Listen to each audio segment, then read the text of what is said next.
Welcome to my channel Piyali's magic foods. আজকে ফুলকপির একটা দারুণ রেসিপি তোমাদের সাথে শেয়ার করতে চলেছি। এখন শীত পড়ে গেছে, তাই ফুলকপি কিন্তু সকলের বাড়িতেই থেকে থাকে। এই ফুলকপি দিয়ে একটা দারুণ অন্য ধরনের রেসিপি তোমাদের সাথে আজকে শেয়ার করব।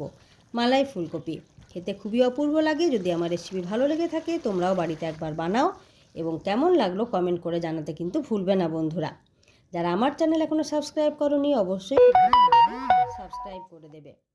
ফুলকপিগুলোকে ডুবো ডুবো করে কেটে গরম জল এবং অল্প একটু লবণ দিয়ে ভিজিয়ে রাখলাম। এদিকে একটা মশলা বানিয়ে নেব। গোটা জিরে, গোটা ধনে, আদা, কাঁচা লঙ্কা, জল দিয়ে একটা মশলা বানিয়ে নিলাম। একটা বাটির মধ্যে নিয়ে নিলাম 1/4 কাপের মতো টক দই। তার সাথে বেটে রাখা মশলা, লবণ, হলুদের গুঁড়ো এবং লাল লঙ্কার গুঁড়ো সব একসাথে দিয়ে অল্প একটু জল দিয়ে ভালো করে মশলাটাকে মিশিয়ে গুলে রেখে দিচ্ছি। খেতে খুবই সুস্বাদু লাগে, খুবই অপূর্ব লাগে, একেবারে রেস্টুরেন্টের মতো। এদিকে কাজু, কিশমিশ এবং চারমগজ নিয়ে নিয়েছি, সেটাকে জল দিয়ে ভিজিয়ে রেখে দিলাম, তাহলে বাটতে সুবিধে হবে।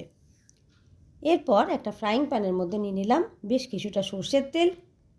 ধুয়ে রাখা ফুলকপিগুলোকে এর মধ্যে উল্টে পাল্টে ভালো করে ভেজে নেব।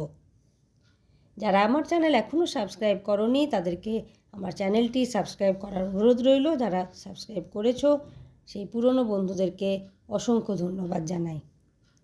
রেসিপিটি যদি ভালো লেগে থাকে বন্ধুরা, তাহলে অবশ্যই কিন্তু তোমরা বাড়িতে একবার বানাও এবং কমেন্ট করতে আমাকে ভুলো না যেন।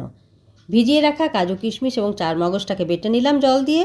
এদিকে ওই একই ফ্রাইং প্যানে ওই একই তেলের মধ্যে দিয়ে দিলাম গোটা গরম মশলা, জাবেত্রী এবং গোটা গোলমরিচ।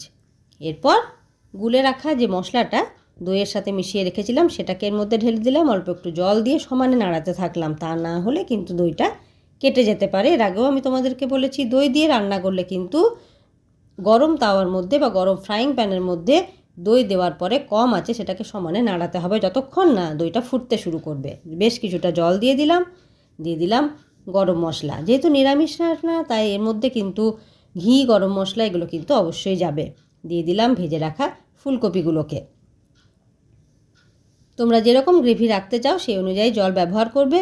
ঢাকা দিয়ে 7-8 মিনিটের মতো মিডিয়াম টু লো হিটে রান্নাটাকে করে নিলাম। ফুলকপিগুলো কিন্তু পুরোপুরি সেদ্ধ হয়ে এসছে। গরম ভাত, লুচি, রুটি, পরাঠা সব কিছুর সাথে কিন্তু এটা খাওয়া যাবে। অবশ্যই দিয়ে দিলাম চিনি এবং ফ্রেশ ক্রিম। কেমন লাগলো বন্ধুরা আজকের রেসিপি অবশ্যই জানাবে। ধন্যবাদ।